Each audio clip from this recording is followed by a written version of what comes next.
श्रीभीष्म उवाच जगत्प्रभुं देवदेवम् अनन्तं पुरुषोत्तमम् स्तुवन्नाम सहस्रेण पुरुषः सततोत्थितः.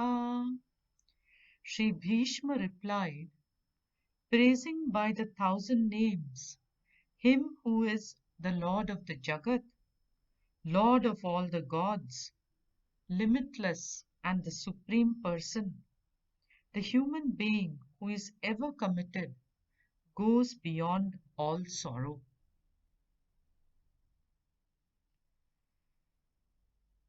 Yudhishthira asked 6 questions in all. In essence, his question is, what is the means by which an individual gets released from the bondage of samsara? The word Bhishma means frightening. Bhishma is a cause of terror to all his enemies, those that are outside and also those that are inside the mind. The enemies inside are desire, anger, and so on. They are afraid of him and do not come to him. The enemies outside also do not come to Bhishma since he is invincible. The Yudhishthira wanted to know, who is that one God? He is Jagat Prabhu, the Lord of the entire Jagat.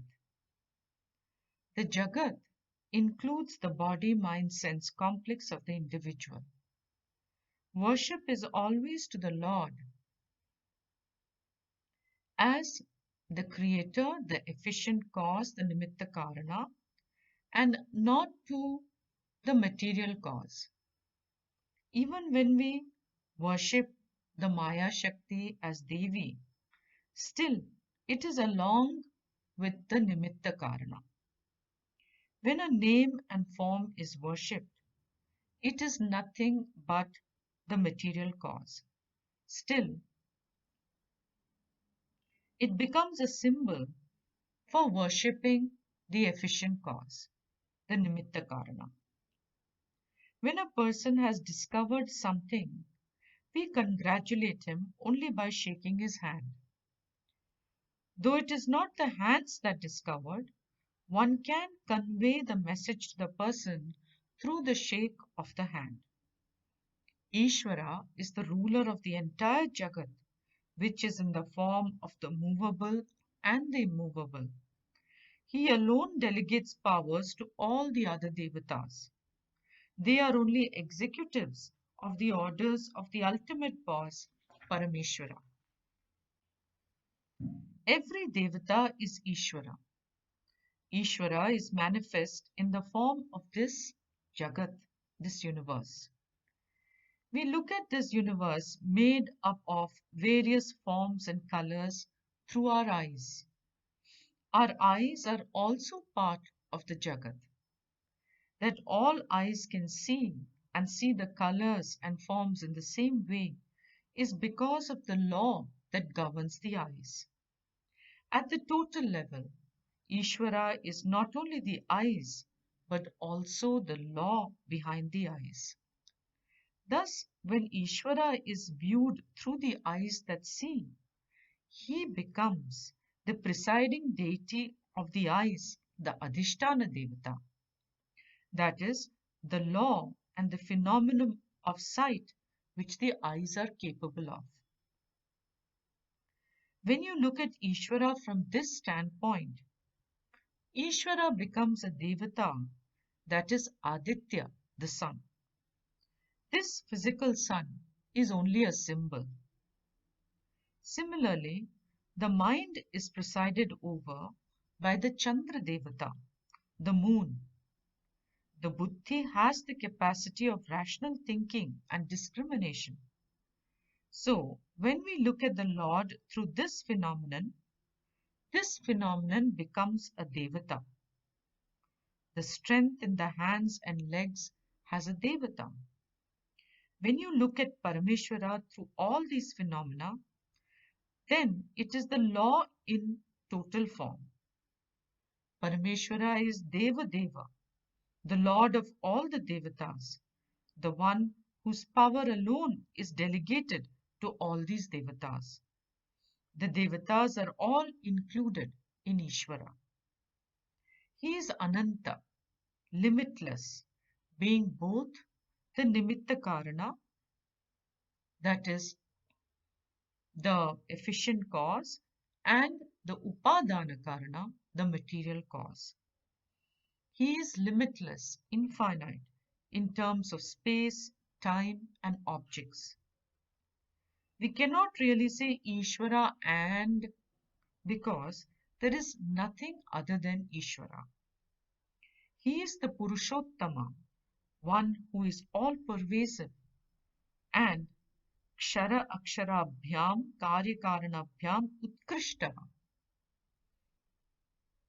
Ishvara in the form of this manifest Jagat is called Kshara Purusha, and after resolution and before creation, in the form of the unmanifest universe, when it is in the causal state, is called as the Akshara Purusha. But in his own nature, he is above Akshara and Kshara, above cause and effect. Satata Uttitaha Purushaha, the human being who is always committed, Nama Sahasrena Stuvan, by praising the Lord, singing his glories with these 1,000 names, Sarva Dukkhadiga Bhavet, would go beyond all sorrow. The word Sarva Dukkhadiga Bhavet are to be brought in from the verse 11. It does not mean that one would be free from sorrows, that one can bypass them. One goes through the dukkha's without being affected by them. To praise Parameshwara is to understand him, and wherever any glory is seen, it is to be understood to be the glory of Parameshwara alone. That means that only by understanding him one can praise him. Without understanding, any praise is not a praise, and with understanding, the praise becomes knowledge. When you understand the usefulness of a particular software, then the software is praised. So where there is knowledge, there is praise. The beauty of understanding Ishvara results in endless admiration and awe, and the realization that one does not really have the capacity to praise the Lord who is limitless. The only altar of praise is Ishvara. Ishvara alone is all yashas, glory. Every glory that you can praise or talk about belongs to Ishvara. So the only altar of stuti, praise, is Ishvara. When you praise Ishvara, anything that you say in terms of praise always falls flat, because it is like a great mathematician who is being praised by his illiterate driver. The praise falls flat because the one who praises is not qualified enough to praise. How can this limited individual, being limited in every way, praise Ishvara? Now, the only altar of praise is Ishvara, and only a person who is all knowing like Ishvara can praise Ishvara. But a second all knowing Sarvagnya is not there. Thus, we cannot flatter Ishvara, because anything that we say is always far less than what Ishvara is. So our praise is only from the standpoint of our own understanding. How does praising Ishvara help us? It helps us to recognize a reality that any praise that is received by a person is the praise of Ishvara. The praise of Ishvara makes me recognize the reality that all that is worthy of praise not only in me but also in everyone else, is Ishvara alone. So, by praising and praying to Him, the Lord, the thinking people, the jivas, the individuals, will gain Shubha, auspiciousness. Then there is nothing more for them to be accomplished, and all their struggles will be over. Vishnu Sahasranama is a prayer.